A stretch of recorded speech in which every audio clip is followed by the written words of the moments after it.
Hi crochet friends, welcome to the free Summer Market Lanyard crochet pattern tutorial.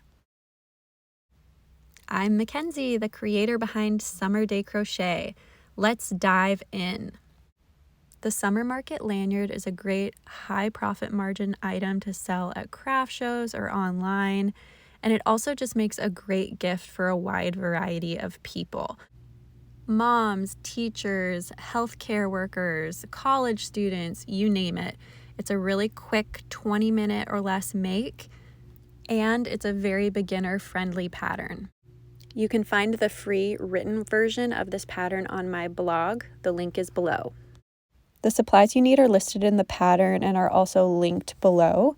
You're going to use a 3mm cotton cord or macrame cord, as well as wooden beads, a lobster clasp, scissors, and then your 3 hooks, a 9mm, 6mm, and 4mm. To get started, you're going to make a magic ring, but you're going to make a magic ring with a bead in the middle of it. So you're going to start with your bead threaded on your cord, and then you're going to make that X with the bead on the non-X side of the magic ring. Now you're going to take your biggest hook, the 9mm, and you're going to place it under that first loop with the bead. Grab your second loop, pull that under the first loop, twisting. Then when you pop it off of your fingers, it should look like this, and the bead should be on the inside of the ring, not on the tail. So from here, you're going to chain 1, and then you're going to be ready to start your first row.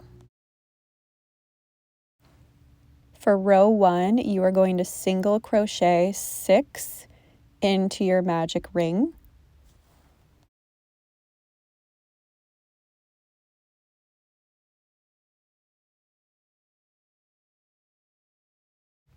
You may need to pull on that tail to tighten the ring a bit as you go so that that tail doesn't get swallowed up.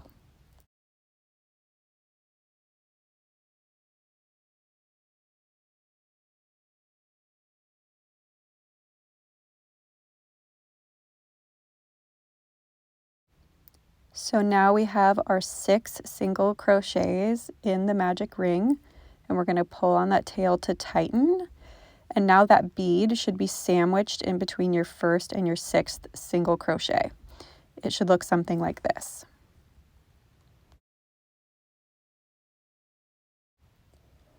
Now to finish that row, you are going to chain 1, and then you are going to turn.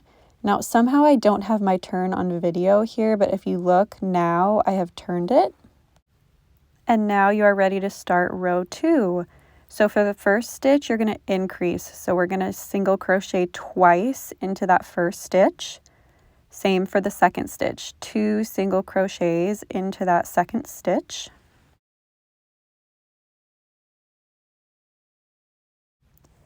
Now you're going to do 1 single crochet into this third stitch, and then we're going to add our D-ring lobster clasp. So you're going to remove that big hook, and you're going to replace it with the 6mm hook. Now this is just simply so that you can fit your hook through the clasp and still finish your single crochet. So I have my clasp ready. I'm going to insert my 6mm hook. You're going to insert into that third stitch again. Put your clasp onto the hook. And then you're going to finish that single crochet. So you're going to pick up your yarn, you're going to yarn over, you're going to pull through, yarn over one more time, pull through both loops on your hook. Now you're going to insert your hook into that 4th stitch, and then you're going to go through that clasp one more time and finish your single crochet. So yarn over, pull through, yarn over, pull through both loops on your hook. So now your clasp will be secured by 2 single crochets. Here's what it looks like on the back.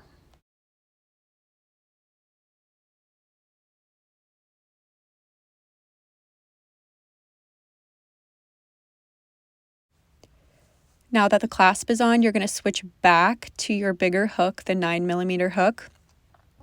You're going to do one more single crochet in that fourth stitch. You are not going through the clasp again, just a normal single crochet. And then you're going to continue to increase. So 2 more single crochets into the 5th stitch and 2 more single crochets into the 6th stitch.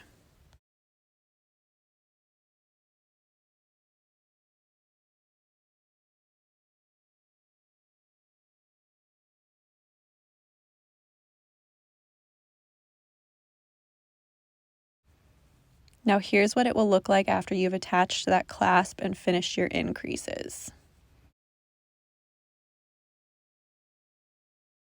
And here is the back where the clasp is attached.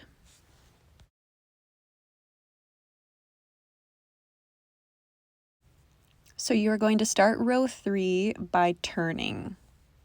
So here we've turned, and we're going to chain 2 to start row 3.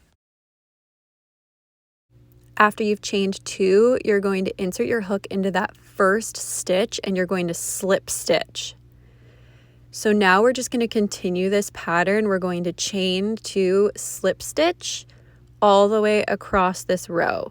So you are not skipping any stitches. So you will chain 2 and then you will slip stitch into each of the 12 stitches.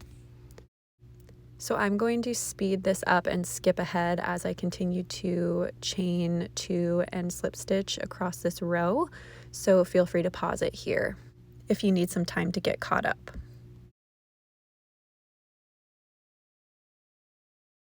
So now I've done the last 2 chains before my final slip stitch. And this is really important. For the final slip stitch, you're going to insert your hook from the back to front, and then do your final slip stitch. This is going to ensure that when you start making your strap, it's facing the correct direction. To finish row 3, you're going to turn, and this is what the front of your lanyard body will look like. It's really coming along. Now you're going to start making the neck strap. So you want to switch to that 6mm hook. This is super important. It'll make the strap a lot tighter and neater looking. And to start the strap, you're going to chain 5.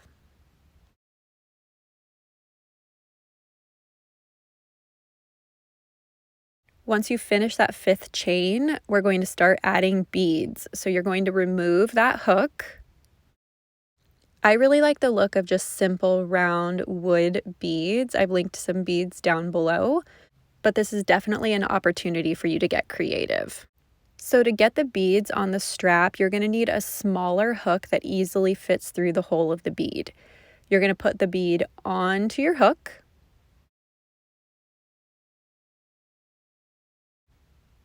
Place the hook through that loop and pull the loop through the hole of the bead. Now this can be slightly tricky just because of the 3-ply nature of the cord. It can fray, so it does take a little practice, but it is not super hard. Once the bead is on your cord, you're going to switch back to your 6mm hook and chain 3. Once you've chained 3, you're going to remove that hook and add your next bead. So place the bead on your tiny hook. I'm using a 4mm, and pull the cord through the hole of the bead. Switch back to your 6mm hook, chain 3,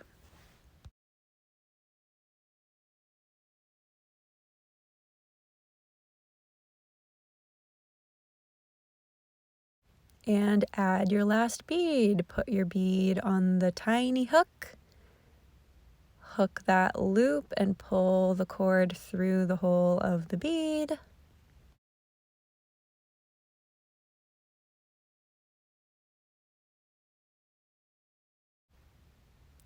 And from here, you're going to switch back to that 6mm hook and continue to chain.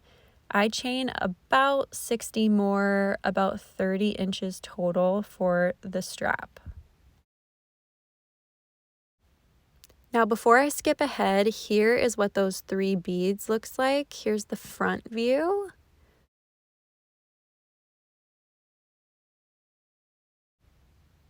And here is the back. I'm going to speed up and skip ahead as I finish the chain, so feel free to pause here to get caught up. So here we have our finished cord ready to attach to the body. You're going to want to make sure that it isn't twisted. Now using that 6mm hook, we are going to slip stitch it to the body of the lanyard. You're going to insert from the front, and you're going to want to insert through that 12th chain space, just so that it's a little bit more sturdy. Once you've slip stitched, you're going to remove that hook, and you'll see this is what the connection looks like right here. And now it's finally time to cut our cord. So you're going to cut the cord, leaving about a 4-inch tail. Once you've cut the tail, you're going to pull the cord through, and then you're going to push that tail through your project so that it's coming out the back side of the lanyard.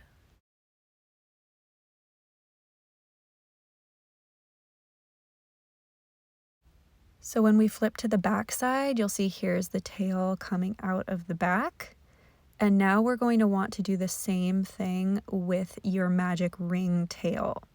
So I just use my hook to do the same thing on this side. I'm going to pull it sort of up toward the strap, coming out the back side.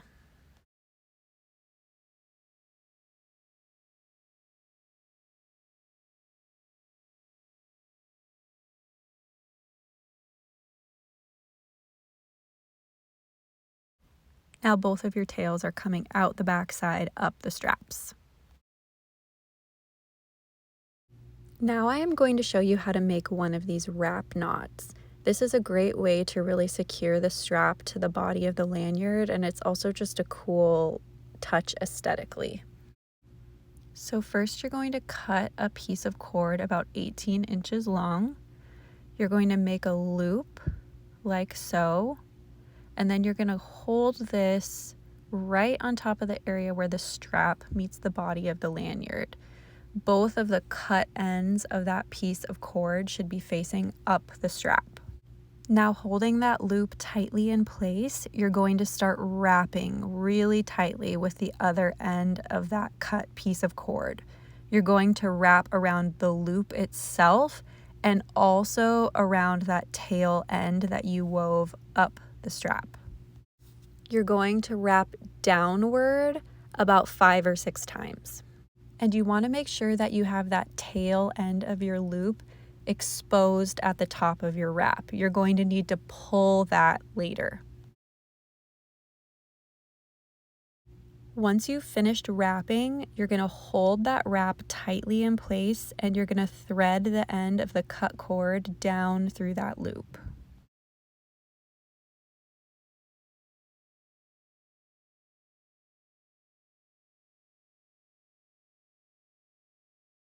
Now we're going to tighten our wrap.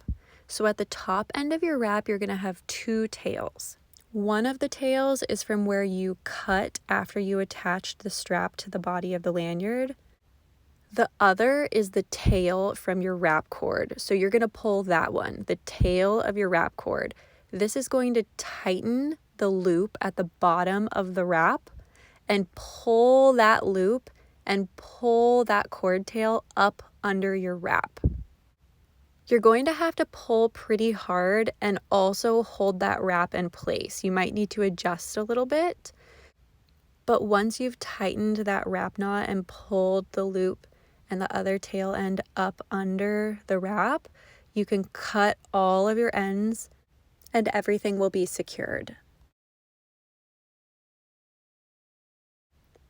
I know the wrap knot can be a little confusing when you're just reading the written instructions, so hopefully this video was helpful. I also have another reel on how to make wrap knots on my Instagram at Summer Crochet, so you can definitely check out another video there. You might need to give your straps a little twist to make sure that they're facing the right direction after you do the wrap knot. But look how cute! You are done with your Summer Market lanyard.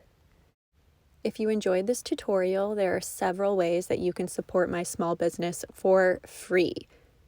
You can visit my blog, the link is in the description, and join my email list. That's a great way to stay up to date on pattern drops and product drops and sales and things like that.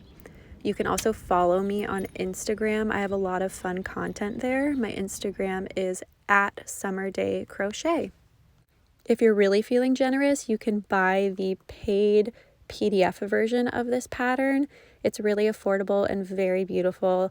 You can find the link below as well. Thanks so much.